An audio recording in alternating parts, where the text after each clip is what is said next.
Magandang umaga, MPC. Welcome sa ating weekly economic briefing. And to introduce our guests, let us have Director Nina Asuncion from the Department of Finance. Good morning, Attorney.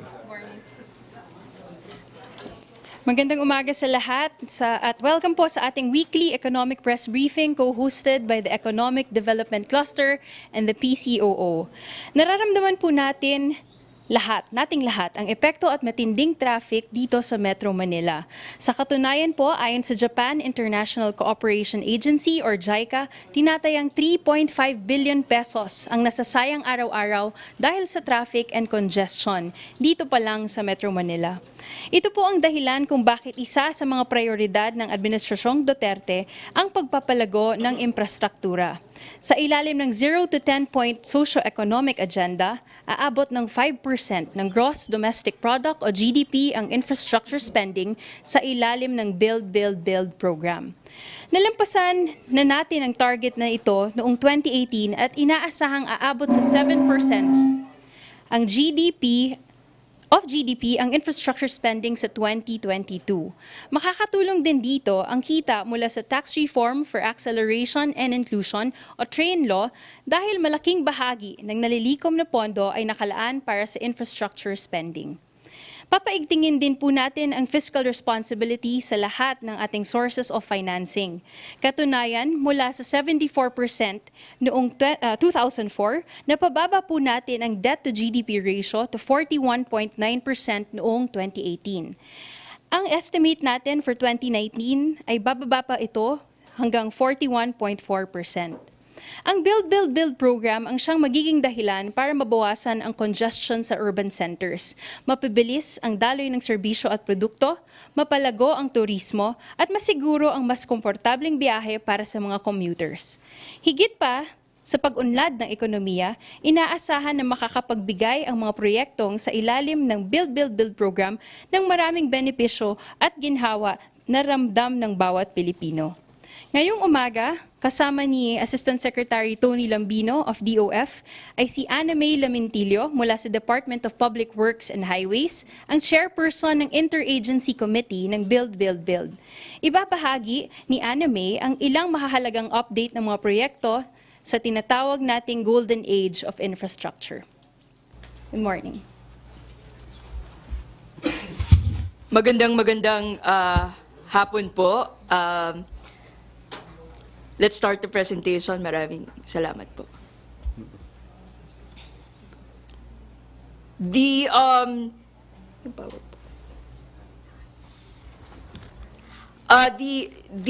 Basic Educational Facilities Fund Program aims to address yung ating deficiency or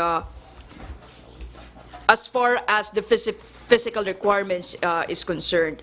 As of now, we have constructed a total of 71,803 classrooms since June 2016, benefiting about 3.2 million learners, while 67,608 classrooms are still being constructed.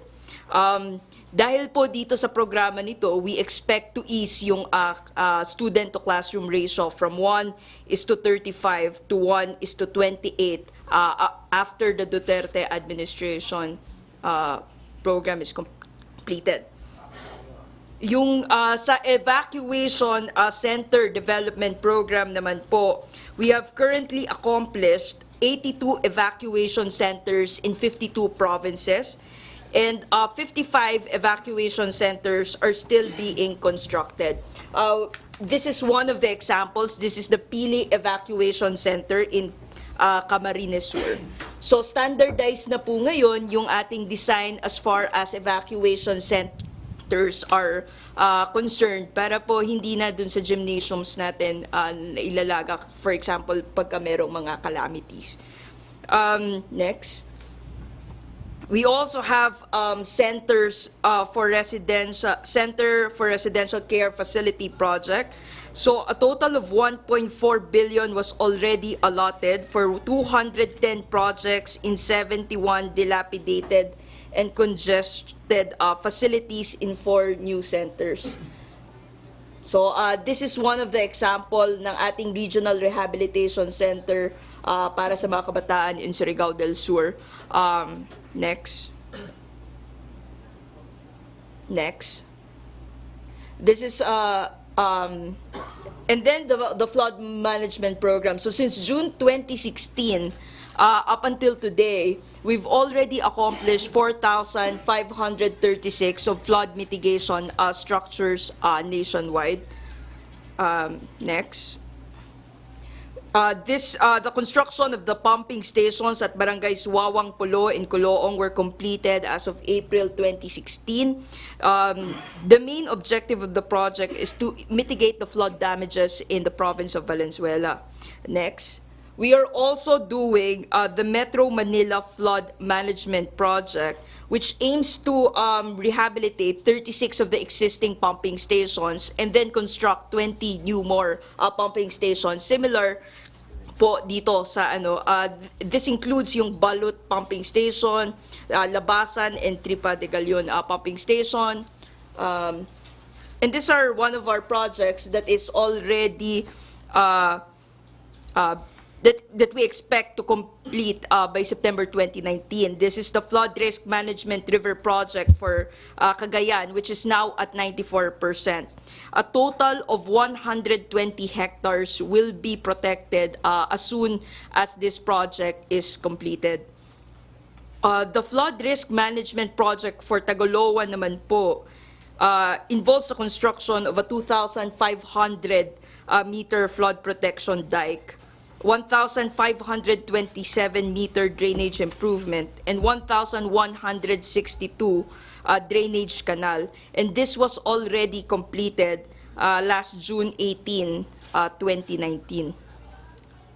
Apart from our flood control program, we also have the Tourism Road Infrastructure Program.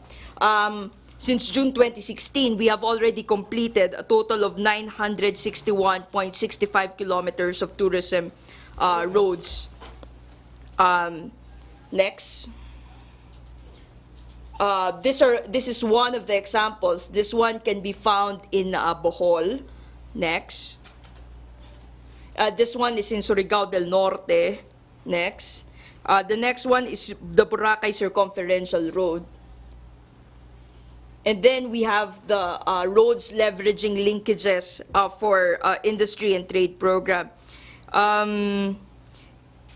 In November 2016, we developed a convergence program with the Department of Trade and Industry to enhance industry developing infrastructure in priority economic and manufacturing zones.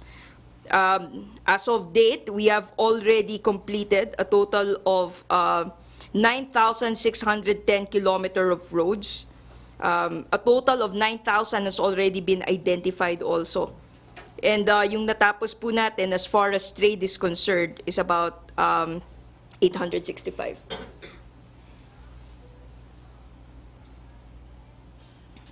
Next.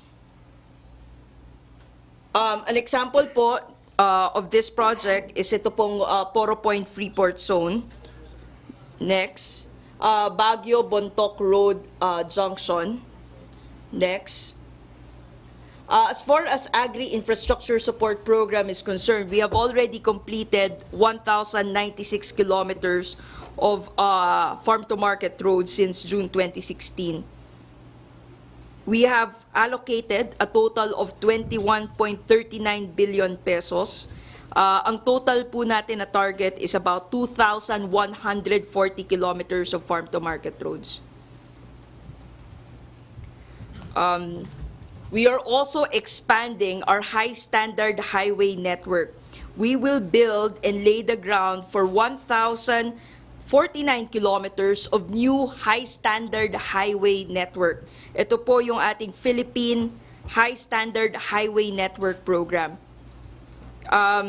Yung isa po dito, ito po yung Luzon Spine Expressway Network. Yung ating pong recently opened, the Skyway Stage 3, is part of this key infrastructure. It also includes NLEX Harbor Link, and it also includes C5 South Link, which were all recently opened po. We expect more access points and more ramps to be open within the year. So ito po yung ating Philippine High Standard Highway Network plan. It's a total of 1,049 kilometers. It includes yung Luzon Spine Expressway Network, yung Cebu High Standard Highway Expressway Network, and the Davao High Standard Highway Network. Next. Ito po yung Luzon Spine Expressway. So from 382 kilometers, we expect it to increase to 1,271. We want to connect the northernmost part of Luzon to the southernmost part of Luzon, thereby decreasing the travel time between the farthest point in Luzon to the southernmost part by half. When this is completed, we are confident that we will be able to achieve yung Cubao to Makati in 5 minutes. The Tarlac-Pangasinan-La Union Expressway is almost complete. We are in the last phase of the expressway. This is the Central Luzon Link Expressway Phase 1, which connects Tarlac and Cabanatuan. Next.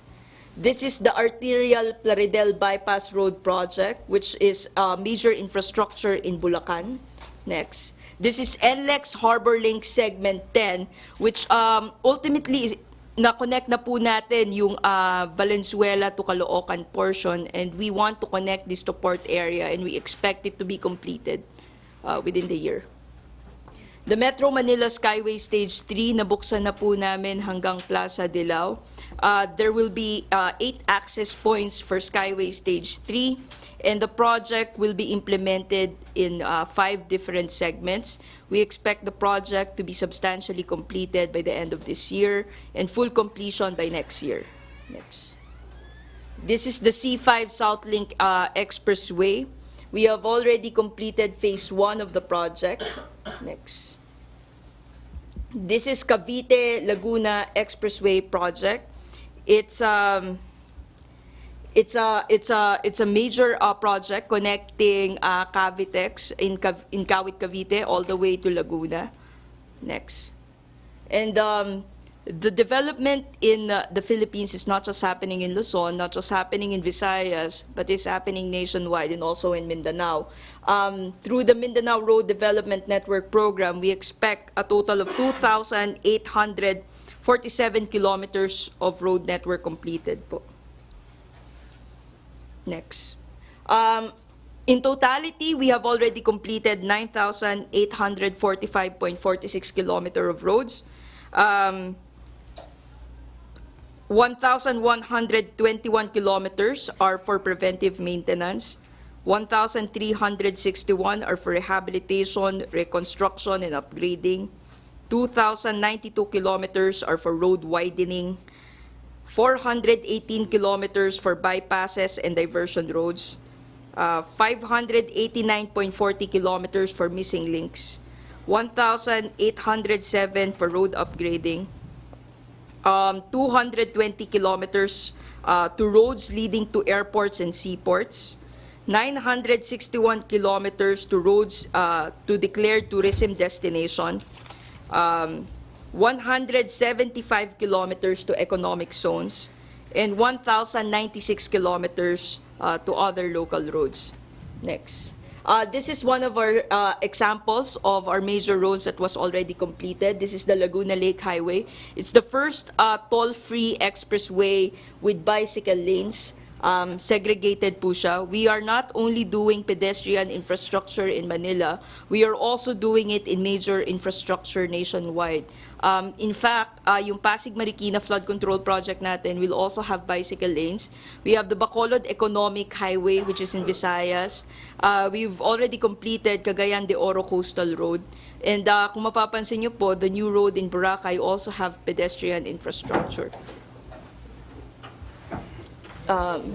Another example po is the Ingat po. Candon City Bypass Road. Next, the Pulilan Baliwag Diversion Road. Next, the N. Bacalso Underpass in Cebu City. Next, The Slaughterhouse Bypass Road, next. Gusto lang po namin ipakita na before drawing pa lang po to, but now we are little by little accomplishing most of the road projects that were promised during the first half of the administration. This is the Metro Manila Logistics Improvement Project. We aim to construct 12 additional bridges across the Pasig Marikina River and Mangahan floodway. Next.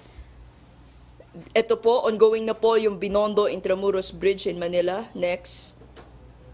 We also have the Estrella Pantaleon Bridge in Makati and Mandaluyong. Next. Ito po yung isa sa pinaka, I guess, ambitious na project of this administration, which is the Inter-Island Linkage and the Mega Bridge Program. We are already in the advanced stages of a number of this project. The groundbreaking po nung 3.77 Pangil Bay Bridge project was already completed last November 2018. And the feasibility study for the Panay Guimaros Negros is expected to be completed this year. Yung atin pong bridge accomplishment program, we have already accomplished 2,709 bridges since June 2016. Next.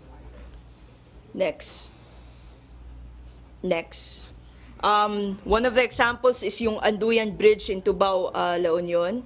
Next. The Lawag City Bypass Bridge. Next. The Pigalo Bridge in Isabela. So for example po, these projects, yung ito pong Pigalo Bridge, it was devastated before by a typhoon, completely destroyed. So students and farmers had to travel by boat. Pagka umuulan po, the detour is about 80 kilometers.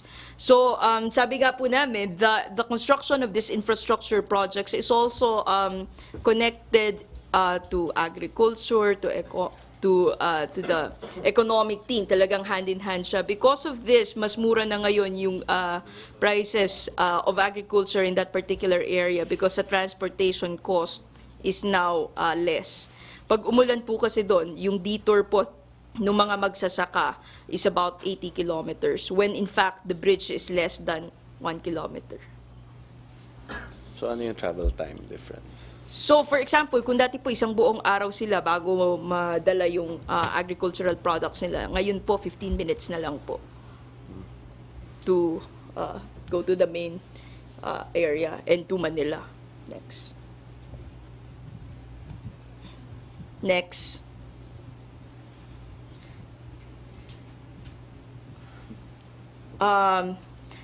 This ends my presentation po. Thank you.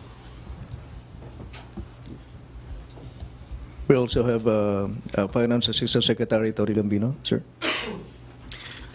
Thank you, Anna May.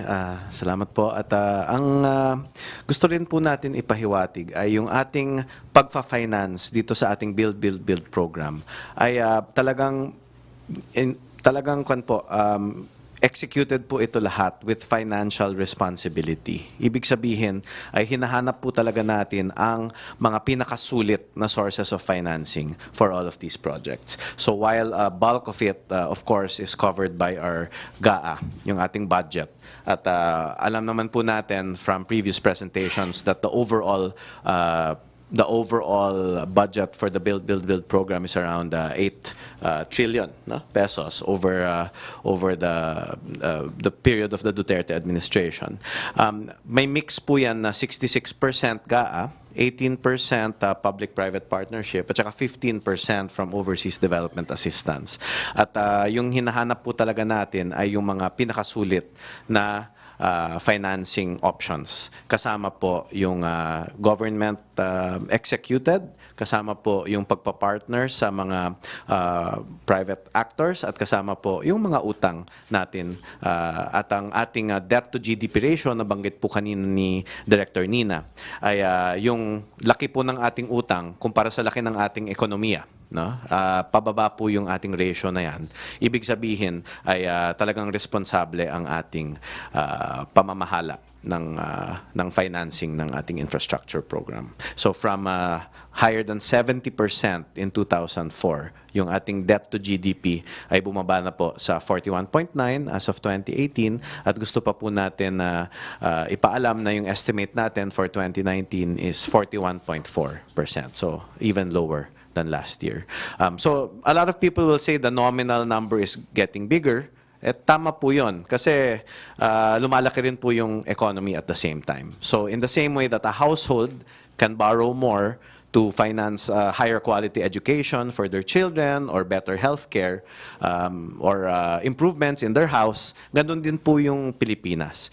As our economy grows and our earning capacity increases, we are also able to support and invest more in our infrastructure and in our people. And again, the longer-term goal for all of this ay talagang ipababa po ang ating poverty rate from 21.6% when it was last measured in 2015 to 14% by 2022. That is 1 million Filipinos lifting themselves from poverty every year, no, under this administration. Salamat po. Thank you, Asik Tony Lambino and Chairperson Ms. Ana May Elementilio. We also would like to acknowledge the presence of PCO Undersecretary Lorraine Batoy. Good morning, ma'am. MPC question. Ladies first, Bombo. Pia. Okay, Asek Tony. Sir, how much is allocated in the proposed 2020 budget for the Build program?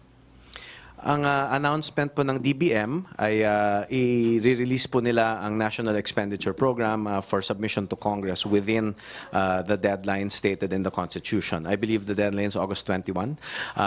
Doon po natin makikita yung mga detalye, but in broad strokes, we breached the threshold that we've been trying to breach for decades of investing 5% of GDP in infrastructure in 2018. We intend to maintain that level and increase that to 7% of GDP by 2022. Pero yung mga detalye po ng budget, manggagaling po sa DBM. Okay na, Pia. Raymond? Just kay Ma'am Miss Ana May, related lang sa recent sea tragedy, yung Panay, Guimaras, and Negros Inter-Island Bridge, sabi mo kanina matapos this year? The feasibility study. May requirement po kasi for an inter-island bridge, for example, may required na pre-feasibility study, feasibility study, and detailed engineering design. Because of the magnitude of this project, our longest bridge is about 2 kilometers lang, which is times 10 of what we want to achieve for Panay, Guimaras, Negros. So we're really very careful as to yung construction and yung design for this particular project. Kasi parang matagal na yata in the pipeline or pinaplano to kasi dahil nasa danger of although it's only a 30-minute boat ride from Iloilo to Hordan or Jordan in Guimaras. Kasi parang delikado every now and then yung waves doon. So hindi ba pwede para maging part of the priority project yung even yung Iloilo to Guimaras bridge? Priority po talaga yung Panay, Guimaras, Negros Bridge. Thank you so much. Thank you po. Pia. Balik tayo kay Pia. Okay, Miss Ana. Ma'am, you mentioned the 5-minute Cubao to Makati travel. Could you give us more updates dun sa project na yun? This is not just one infrastructure. This is a combination of infrastructure for Metro Manila. Hindi lang po Cubao to Makati, we expect the south and the north to be connected within a 20 to 30-minute drive. We've been working on it since day one. At sinabi ko nga po, the Luzon Spine Expressway will add 18 more expressway throughout Luzon. But this does not involve pa po yung sa DOTR na train projects, which I think they will highlight during their economic briefing in the coming weeks. But for example po, right now po, yung ating Skyway Stage 3, we will have 8 access points. Buendia, yung Quirino po in Malate, Plaza Dilao in Paco, Manila, Nagtahan or Aurora, E. Rodriguez, Quezon Avenue, Sergeant Rivera, and Lex. Yung construction po natin ngayon is at advanced stages now. We expect 95% of the project to be completed within the year, and for the entire alignment to be completed by next year. We will also be creating a loop within Metro Manila. So ito pong NLEX Harbor Link po natin is already completed mula po Valenzuela to Caloocan, and then we will extend it to port area. Meron po tayong isa pa pong project which we call NLEX SLEX Connector, which will connect to the Caloocan interchange of NLEX Harbor Link and will eventually connect to Skyway Stage 3. What we have right now is a master plan that will effectively decongest EDSA and C5 by about 300,000 vehicles in total. Maliban pa po ito sa mga bridges that we are constructing. For example, yung BGC Ortigas Link Bridge po, which will connect BGC and Ortigas within a 15 to 20-minute drive.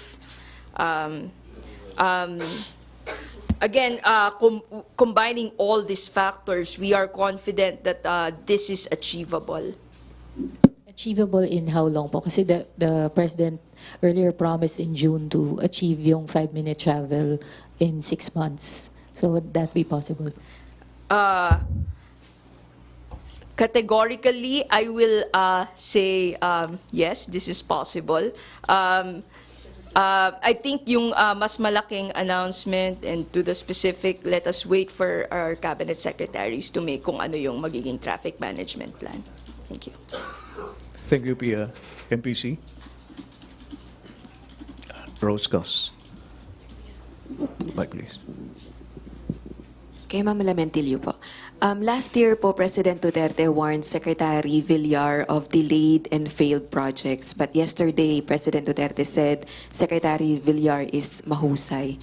Ano po yung, meron na po bang mga contractors na kinall out ang DPWH dahil po sa mga delayed and failed projects? Yes, ma'am. In fact, we have blacklisted at least 18 contractors in DPWH. These are all of public record. It is accessible in our website and publicly disclosed. One of the reforms of Secretary Villar at the onset of the administration was to institutionalize a centralized database monitoring. Ang ginagawa po nito is it automates yung warning system. So for instance, you incur a delay of 5%, the computer automatically generates a letter for the contractor and asks him for a catch-up plan. So ibig sabihin po, required sila mag-submit ng plano para maabot nila yung time schedule for this particular project. Pag hindi pa po nila naabot ito, there will be another warning for 10% and then another warning for 15%. And ultimately, kung ito po ay due to the fault of the contractor, then they are penalized. So ngayon po, yung monitoring po natin is also done via drone. We are also using geotagging technology. Ibig sabihin po, even before bidding out the project, nakaspecify na yung exact geographic coordinates of a particular project. And before the contractor is paid, they would have to submit a geotag photo, which is counter-checked by our implementing personnel. So dalawang geotag photos po yung sinasubmit. And once magkaroon or merong discrepancy, the system is automatically alerted that the photo submitted is different from the geographic coordinate of the project.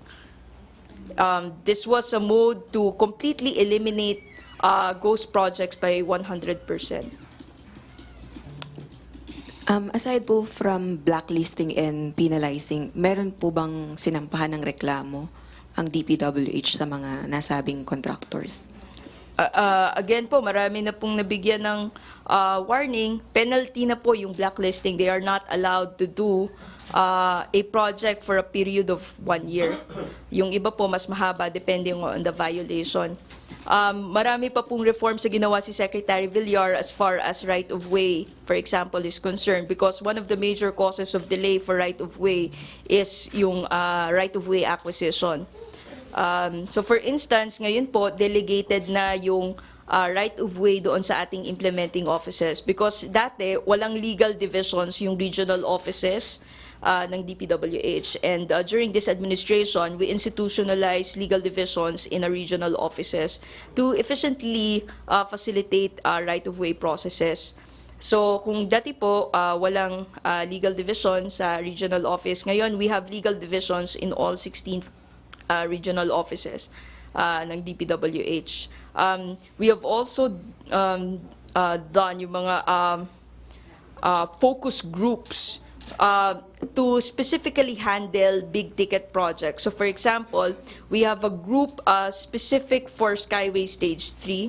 We have a group specific for NLEX Harbor Link. We have a group specific for Tarlac Pangasinan La Union Expressway.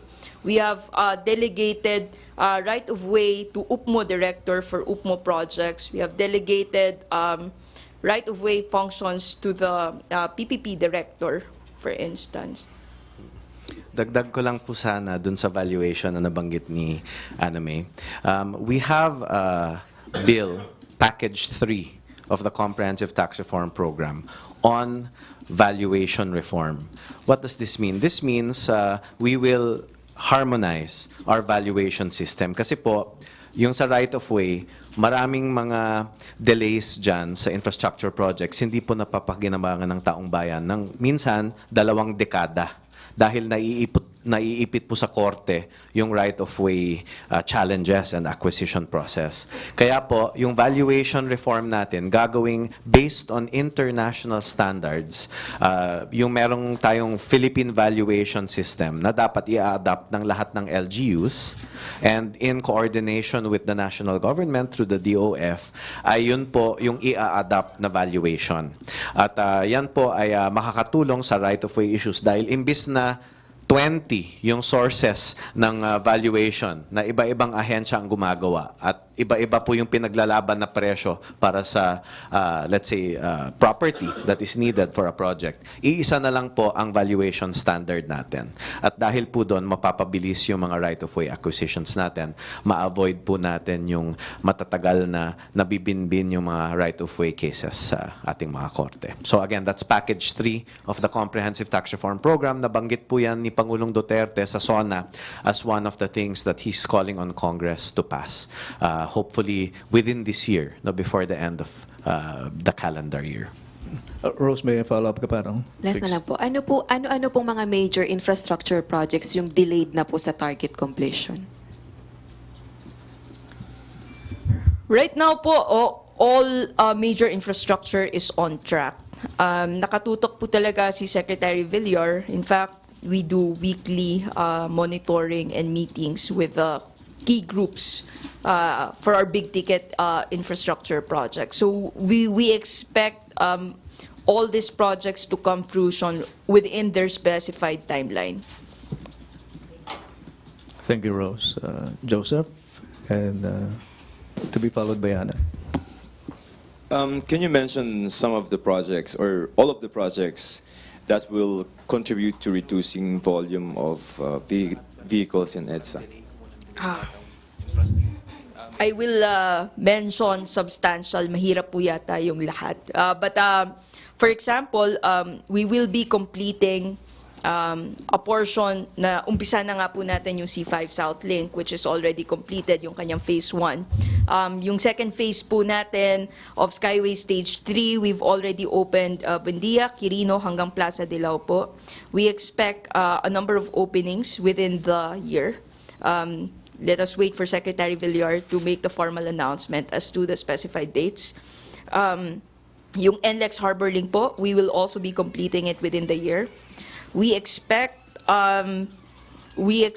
yung Laguna Lake Expressway, for example,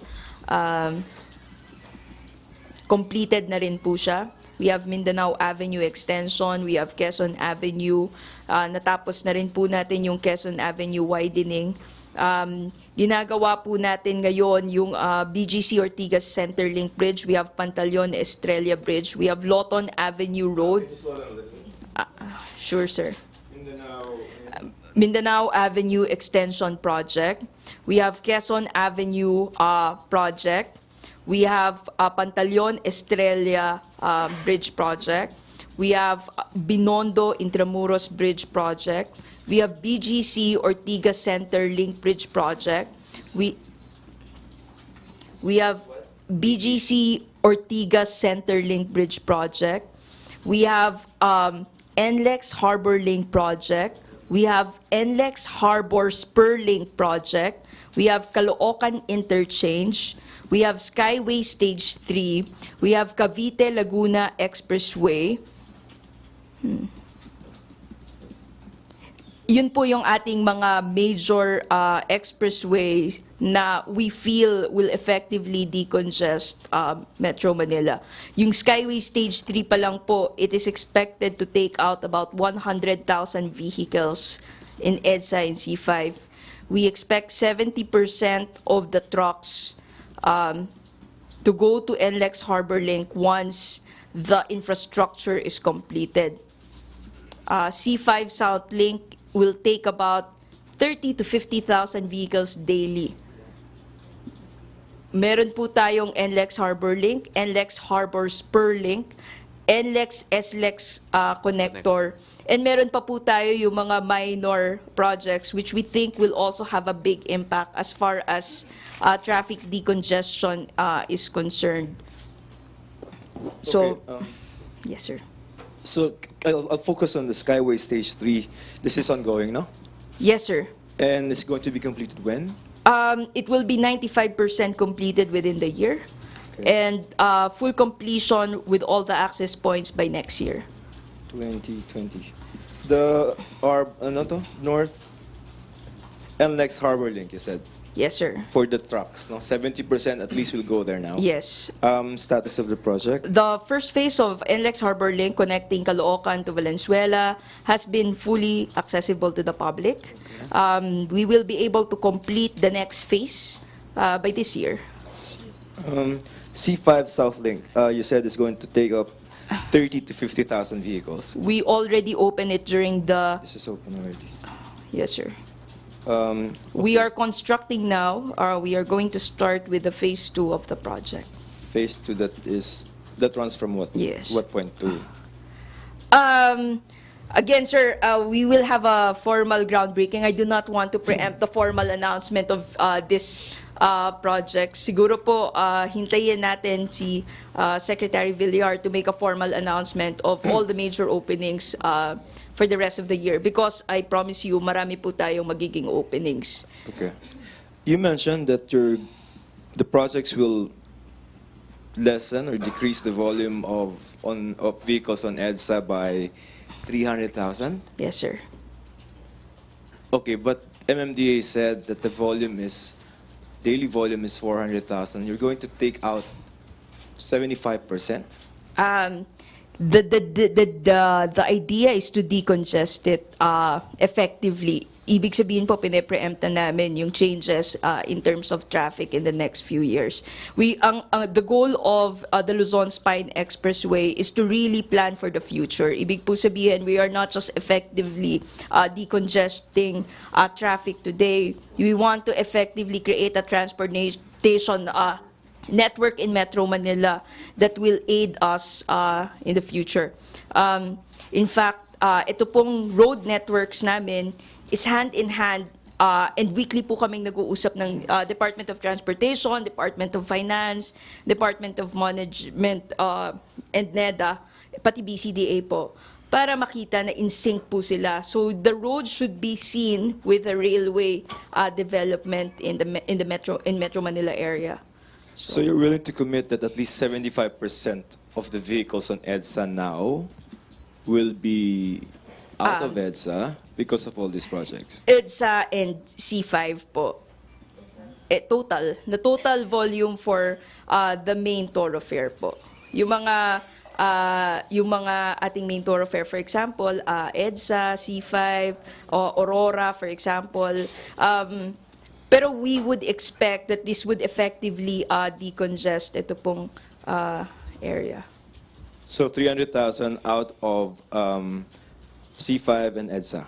300,000 number of vehicles, you're going to disperse it somewhere else, right? Yes, to sir. the other road networks. By when? By 2022. Oo, hindi pa naman po sir ngayon. But please expect a lot of major openings by this year.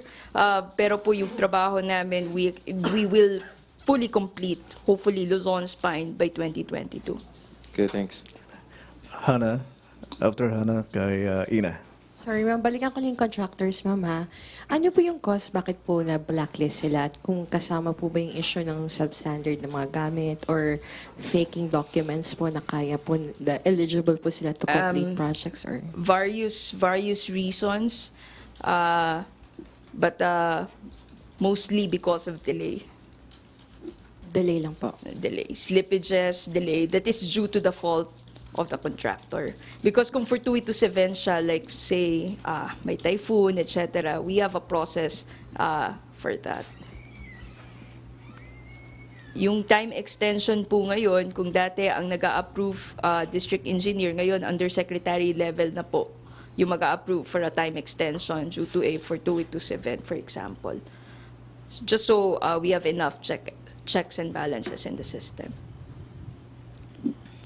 Thank you. Ina? Hi, Anna May. Yung strategy to meet the 5-minute travel time between Cubao and Makati, the strategy is what? To decongest EDSA. Is that right? I mean, how will that actually happen? There is no singular strategy for this program. Pero ayoko kasing ma-preempt yung formal announcement for this project. I hope we can wait for the formal announcement for how this will be done. But I have already mentioned major expressways in Metro Manila, and I can forward to PCOO, kina Yusek Lorraine, yung list of projects in Metro Manila in detail para makita nyo yung overview. Once, kumbaga, that's the master plan you were talking about Yes. earlier. And so once that's executed, that's the time when we will experience supposedly yung 5-minute travel Yes. time. So that's gonna happen by December? Ano ba? Because yun yung 6-month period na sinabi ni Presidente. Yes, the Makati to Quezon City. Yes. Yes. Yes. But yung for the effective decongestion of the entire of Metro Manila, then 2022. Okay, so you mean by December, if mangyayari kasi yung EDSA to Cubao, experts are saying that 10-kilometer stretch will require 120 po ba na kilometers per hour na takbo? Ano, because this is computed based on the length of EDSA. Yeah.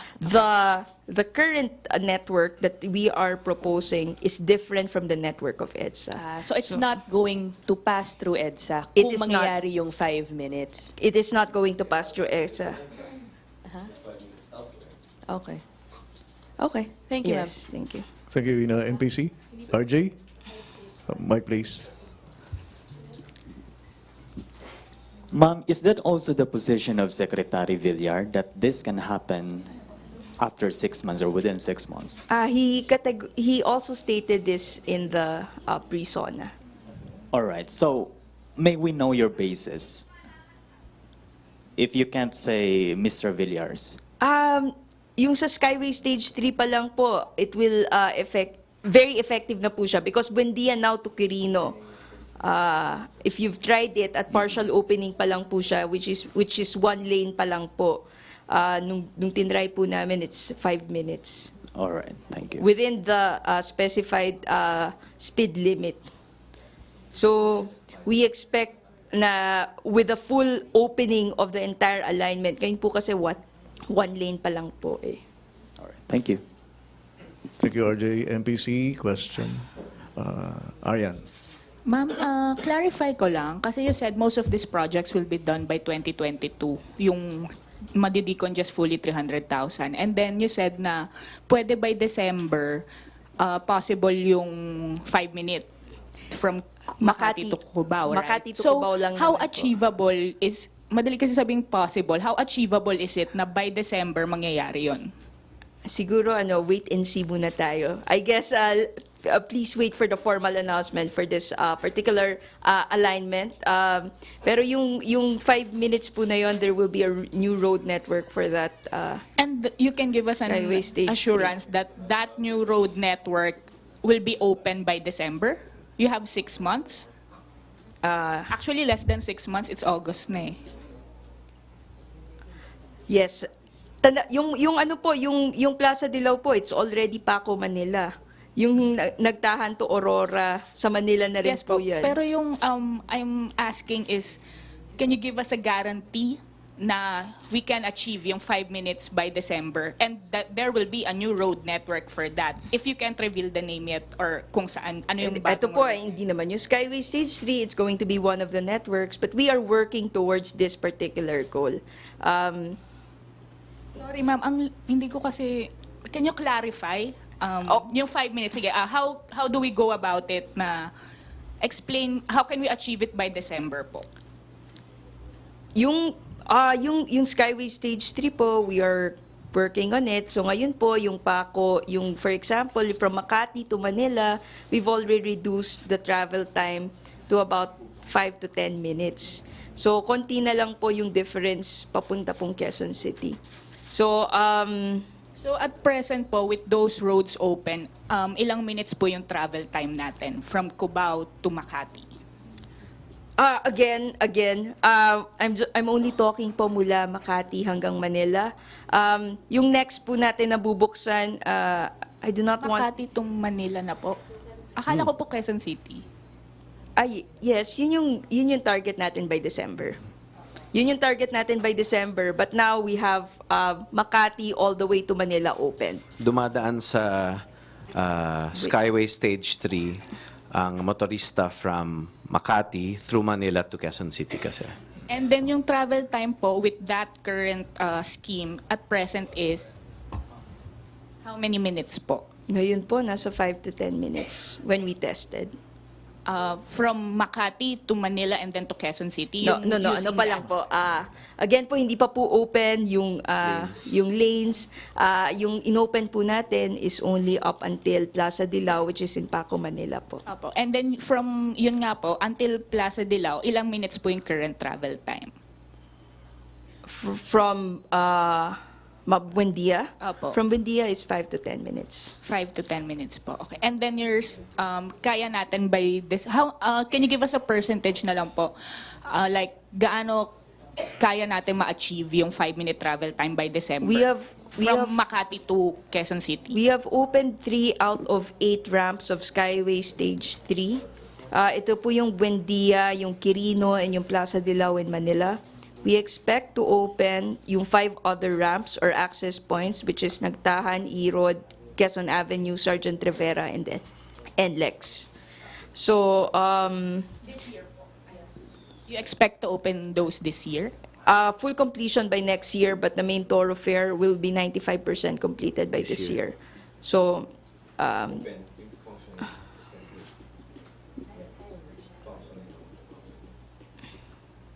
The question is, sorry, Joseph, 95% functioning ba daw yung ibig sabihin ng 95? 95% is not possible, right? 95% may mau-open pa po tayo. May ma-open ka na May 95? mau-open po tayong several ramps. Again, please wait for the formal announcement, but we will be opening several more ramps this year. Clarification. With regard to the 5-minute challenge, it's from the President himself, no? And you are, from the question and answer that we have, you can make this possible by offering alternative roads, correct? Yes, yes. And that will decongest EDSA, yes? Sir. And you're saying that there's a master plan that's going to be announced soon, yes? Yes, sir. Yun po yung ayaw niyo munang sabihin because you don't want to preempt Secretary Villar. Yes. But these are, again, there's a major master plan. We've already disclosed it. It's Metro Manila Logistics Network and it's Luzon Spine Expressway Network. We have secondary road networks. Pero as to the date of the openings of the particular projects, let us wait for the formal announcement po. Can we then say that with regard to the 5-minute challenge, there is a master plan for it? It is to part make of it the. happen, or part of a bigger It is a project? part of a bigger master plan. Okay. So hindi po siya centered on Cubao and Makati, but eventually we want to achieve this goal. For the commuters, no, speak to them. Yung mga nahihirapan ngayon sa EDSA, by, say for example, how many years, how many roads are going to be available, and that will help decongest EDSA. How many roads yung pwede niyong i-build? You mentioned yung mga skyway, mga 5 more access points, para lang medyo ma-visualize namin kung saan pwedeng i-disperse. If it's going to be parang, kumbaga sa blood network to, may clog ka, where are you going to disperse the other vehicles? Just to illustrate your projects. Again po, we've already accomplished nationwide 9,845 kilometer of roads. We will send you a segregated data per region po, if that is okay. Metro Manila. For Metro Manila, yes, sir. Okay, thank you. Thank you, Joseph. Pia. Ma'am, clarify lang, yung 5-minute na travel time, achievable on rush hour? Or baka madaling araw lang? Siguro, no further comment on the 5-minute challenge. I hope you understand. But we are working towards this goal, and we can assure you that there will be more information available on this challenge soon. I just wanted to clarify lang, kasi baka yung 5 minutes, it's sasabihin nila na it's possible, pero not on, parang gano'n, Sunday 2 a.m. Again, no further comments for the 5-minute challenge. Thank you. Salamat, Pia. MPC, any more question? Badet. Ma'am, shift lang po ako ng konti. May we know the updates po dun sa Chinese finance projects po? Kung ano pong status po, like especially the Kaliwa Dam project po, since magvi-visit po si President this month sa China. It's not, it's part of the NHA, NIA. NIA, sorry. No, sorry. It's the Chico River, that pump irrigation project that is NIA. And I believe the Kaliwat Dam is MWSS. The DPWH has no China loans. We have 2 China-funded projects, but they are grants at no expense to government. It's Binondo Intramuros Bridge and the Pantaleon Estrella Bridge. So, no updates po dun tayo sa Kaliwa Dam, ma'am? Wala po. Okay. Okay po. Wala po sa DPWH. Wala po siya sa portfolio namin po. Pero sa Kaliwa Dam, siguro sa MWSS po. Okay. Sir Tony po, may question lang po. Since mag-visit po si President sa China this month po, are we expecting more loans po from China po na masesecure during the visit po?